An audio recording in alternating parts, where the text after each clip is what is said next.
Emmanuel Macron marked the centenary of the end of the First World War with a tour of the battlegrounds on which the war was fought. But the President of France is looking to the future as well as the past. Mr. Macron issued invitations to more than 60 world leaders to mark the centenary in Paris.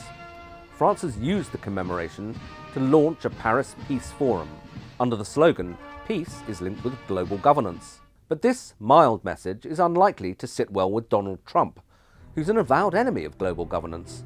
The US President recently told the UN, "We will never surrender America's sovereignty to an unelected, unaccountable global bureaucracy." Mr. Macron and Mr. Trump represent two different traditions of thought about international politics, which clashed 100 years ago in Paris.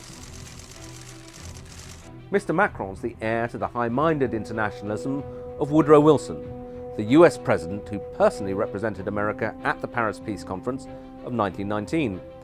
It was Wilson who set out 14 points to frame a new world order and who wanted a League of Nations. The League was to be a new form of global governance to end all wars. But Wilson's ambitious plans were shot down at home.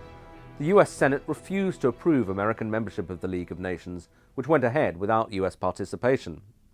The opposition was led by Senator Henry Cabot Lodge, who explained, "I must think of the United States first," and said, "Internationalism is to me repulsive." 100 years later, the US now has a president who stands firmly in the tradition of Lodge, proclaiming America first and proudly calling himself a nationalist. We reject the ideology of globalism and we embrace the doctrine of patriotism. The peace efforts of 1918-19 failed, and war returned to Europe 20 years later. But internationalists like Mr. Macron and nationalists such as Mr. Trump draw very different lessons from that failure.